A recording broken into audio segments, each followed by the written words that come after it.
Good morning students. आपको सारे notes videos books वगैरह मिल गई होंगी।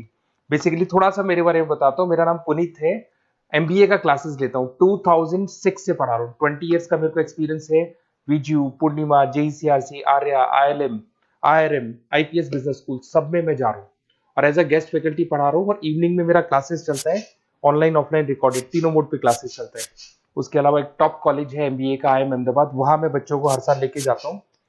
मुंबई में एआई यूनिवर्सल, यहाँ पे गेस्ट पढ़ा रहा हूँ मैं। जेईसीआरसी में पढ़ा रहा हूँ, आर्या कॉलेज में पढ़ा रहा हूँ। इन कॉलेजेस में मैं पढ़ा रहा हूँ। देखिए, राइटर भी हूँ। 2008 से मैंने बुक्स वगैरह लिखना स्टार्ट कर दिया था। यूट्यूब पे सारे वीडियोस मिल जाएंगे, रिकॉर्डेड लाइव लेक्चर सब कुछ मिल जाएंगे। बस एक छोटा सा इंपॉर्टेंट डिस्कशन आप लोगों से करना था। एमबीए आप कहीं से भी करें, थोड़ा सा मेरे से आप डिस्कस करके अगर आप एमबीए ज्वाइन करते हैं तो आप थोड़ा सेफर मोड में रहेंगे। उसका रीजन बताता हूँ क्यों। क्योंकि मेरे को जो एक्सपीरियंस है ना 20 इयर्स का, एमबीए में प्लेसमेंट होगा कि नहीं होगा, कॉलेजेस कैसे पढ़ाते हैं, क्या उनका प्लेसमेंट स्ट्रक्चर है, क्या इंटरनल एक्सटर्नल इन्फॉर्मेशन है, मेन चीज अंदर क्या चल रहा है उनके। क्योंकि मैं तो रेगुलर कॉलेजेस में जा रहा हूँ तो मेरे को पता है कौन से कॉलेज में क्या चल रहा है। तो आप मेरे से थोड़ा सा एडवाइस लेके अगर आप एडमिशन लेते हैं तो थोड़ा सा सेफर जोन में रहेंगे। बाकी आपके डिस्टेंस के ऑनलाइन के एडमिशन, मणिपाल हो गया, एमएटी हो गया, ज्ञान विहार हो गया, तो यहाँ भी आपको अवेलेबल हो जाएंगे। तो आप अगर एडमिशन लेते हैं तो प्लीज मेरे से कंसल्ट करना। हो सकता है कि मैं आपको एक बेस्ट कॉलेज बता पाऊं और एक सेफर जोन में लेके जा पाऊं। क्योंकि एडमिशन लेने के बाद बच्चों को लगता है कि यार गलत जगह चले गए। Okay, best of luck. मेरा नंबर आपके पास है। साथ के साथ अगर आपको कोई और क्वेरी चाहिए तो मेरे को व्हाट्सअप करें या कॉल कर सकते हैं। Okay, best of luck. तो आज हमारे पास एक बहुत ही दिलचस्प विषय है जिस पर हम गहराई से बात करने वाले हैं, फाइनेंशियल रिपोर्टिंग। बिल्कुल। अक्सर हम कंपनियों के मुनाफे या घाटे की बड़ी बड़ी खबरें सुनते हैं, पर ये जानकारी हम तक पहुंचती कैसे? इन आंकड़ों के पीछे की असली कहानी क्या होती है? हाँ, ये एक ऐसा विषय है जिसे अक्सर लोग बहुत जटिल या शायद उबाऊ भी मान लेते हैं, लेकिन असल में ये बिजनेस की भाषा है। बिजनेस की भाषा? हाँ, और अगर आपको ये भाषा समझ आ जाए तो आप किसी भी कंपनी की सेहत, उसकी रणनीति और यहाँ तक कि उसके इरादों को भी पढ़ सकते हैं। बिल्कुल। हमारे पास इससे जुड़े कुछ दस्तावेज हैं जो इसके सिद्धांतों और उद्देश्यों को समझाते हैं, और आज हमारा मकसद है कि इन जटिल दस्तावेजों में से सबसे जरूरी जानकारी को सरल तरीके से समझें। चलिए इस विषय की परतों को खोलते हैं। जरूर। तो सबसे पहला सवाल, ये फाइनेंशियल रिपोर्टिंग आखिर है क्या? हमारे सोर्स के मुताबिक यह किसी भी संगठन की वित्तीय जानकारी तैयार करने और उसे जैसे निवेशक, लेनदार, मैनेजमेंट और सरकार जैसे लोगों के सामने पेश करने की एक प्रक्रिया है। बिल्कुल। और इसमें मुख्य रूप से कुछ खास दस्तावेज शामिल होते हैं, जैसे कि इनकम स्टेटमेंट। Income statement? हाँ, जिससे पता चलता है कि कंपनी ने एक तय समय में कितना मुनाफा कमाया या कितना घाटा उठाया। हाँ, ये तो सबने सुना होगा। ये एक तरह से कंपनी का सालाना रिपोर्ट कार्ड है ना? बताता है कि साल भर में कितना कमाया, कितना गवाया। रिपोर्ट कार्ड कहना बिल्कुल सही है, पर एक ऐसे रिपोर्ट कार्ड की तरह जिसे हर कोई अपने अपने नजरिए से पढ़ता है। अच्छा। हाँ, एक निवेशक इसमें बढ़ता हुआ मुनाफा देखेगा, तो वहीं एक बैंक शायद ये देखेगा कि कंपनी अपने कर्ज का ब्याज चुकाने लायक कमा भी रही है या नहीं। मतलब ये सिर्फ पास या फेल बताने से कहीं ज्यादा है। बहुत ज्यादा। ये कंपनी के ऑपरेशनल प्रदर्शन की कहानी है, 1 महीने की, 1 तिमाही की या फिर 1 साल की अवधि में। ठीक है, तो इनकम स्टेटमेंट एक तय समय की कहानी बताता है। दूसरा दस्तावेज क्या है? दूसरा है बैलेंस शीट। Balance sheet? हाँ, अगर इनकम स्टेटमेंट एक फिल्म है तो बैलेंस शीट उस फिल्म का एक पोस्टर है, एक स्नैपशॉट। एक स्नैपशॉट? हाँ, ये किसी एक खास दिन, जैसे मान लीजिए 31 मार्च को, कंपनी की वित्तीय स्थिति को दिखाता है। और इसे बैलेंस शीट क्यों कहते हैं? क्या इसमें कुछ बराबर होता है? बिल्कुल। इसे एक तराजू की तरह सोचिए। एक पल्ले पर कंपनी की सारी संपत्ति है, मतलब एसेट्स, जैसे फैक्ट्री, मशीनें, बैंक में पैसा। एग्जैक्टली, वो सब कुछ जो कंपनी के पास है। और दूसरे पल्ले पर है देनदारियां, यानी लायबिलिटीज और शेयर होल्डर्स इक्विटी। देनदारियां मतलब बैंक का कर्ज वगैरह? हाँ, और शेयर होल्डर्स इक्विटी मतलब मालिकों का लगाया हुआ पैसा। और नियम यह है कि ये तराजू हमेशा हर हाल में बराबर होना चाहिए।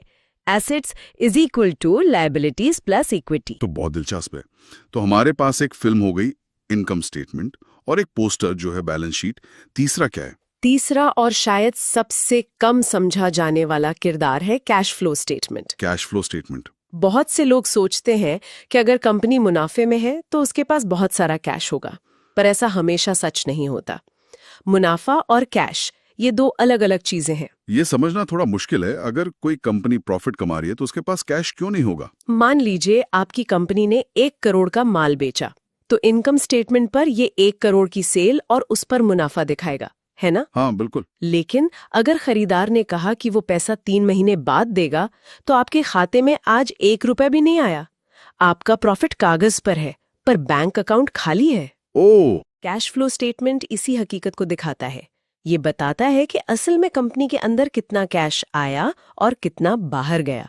ये झूठ नहीं बोलता। तो अब मुझे समझ आ रहा है।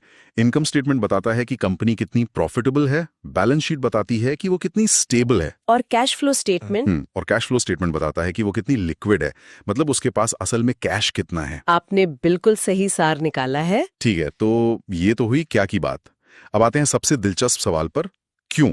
फाइनेंशियल रिपोर्टिंग का असल मकसद क्या है? यहाँ जो बात आकर्षक है वो ये है कि इसका एक मकसद नहीं बल्कि कई मकसद हैं जो एक दूसरे से जुड़े हुए हैं। अच्छा, सबसे पहला और बुनियादी मकसद है यूजर्स को जानकारी देना। ये एक तरह से कंपनी की आर्थिक सेहत की रिपोर्ट है, जिससे निवेशक और लेनदार जैसे लोग समझ सकें कि कंपनी की वित्तीय स्थिति कैसी है। मतलब अगर किसी को किसी कंपनी में निवेश करना है तो वो इन रिपोर्ट्स को देखकर एक बेहतर फैसला ले सकता है। हाँ, और ये सिर्फ निवेश तक ही सीमित नहीं है, ये सीधे सीधे निर्णय लेने में मदद करता है।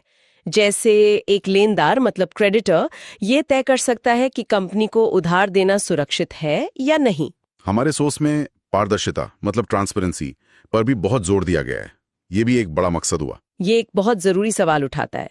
बिना पारदर्शिता के कोई बाहरी व्यक्ति कंपनी पर भरोसा कैसे करेगा? सही बात है। फाइनेंशियल रिपोर्टिंग ये सुनिश्चित करती है कि जो भी आंकड़े दिखाए जा रहे हैं वो साफ और सच्चे हों। इसी से भरोसा बनता है। और शायद इसीलिए कानूनी तौर पर भी ये जरूरी है। हमारे नोट्स में लीगल कंप्लायंस का भी जिक्र है। बिल्कुल, इसका मतलब है कि कंपनियों को अकाउंटिंग के मानकों और कानूनों का पालन करना ही पड़ता है। ये कोई मर्जी की बात नहीं है। यहाँ एक और बात बहुत दिलचस्प हो जाती है। ये रिपोर्ट सिर्फ बाहर वालों के लिए नहीं है।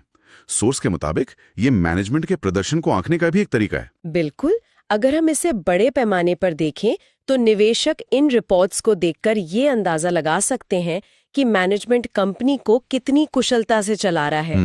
मतलब क्या वो कंपनी के संसाधनों का सही इस्तेमाल कर रहे हैं? एग्जैक्टली, ये मैनेजमेंट की जवाबदेही तय करता है। अगर नतीजे अच्छे नहीं हैं तो शेयर होल्डर्स मैनेजमेंट से सवाल कर सकते हैं, है ना? बिल्कुल, उन्हें बदल भी सकते हैं। अच्छा, और तुलना करने वाली बात भी कमाल की है। सोर्स बताता है कि हम 2 तरह से तुलना कर सकते हैं।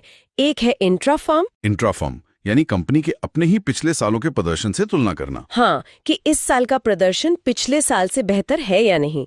और दूसरा है इंटरफॉर्म यानी उसी इंडस्ट्री की दूसरी कंपनियों के प्रदर्शन से तुलना करना। बिल्कुल, हो सकता है आपकी कंपनी ने 10% की ग्रोथ दिखाई हो, जो सुनने में अच्छा लगता है, लेकिन अगर उसी इंडस्ट्री की बाकी सभी कंपनियां औसतन 20% की ग्रोथ दिखा रही हैं, तो इसका मतलब है कि आपकी कंपनी असल में बाकियों से पीछे रह रही है। सही पकड़ा, वो रेस में तो दौड़ रही है पर सबसे धीरे। तो कुल मिलाकर फाइनेंशियल रिपोर्टिंग सिर्फ आंकड़ों का एक सेट नहीं है।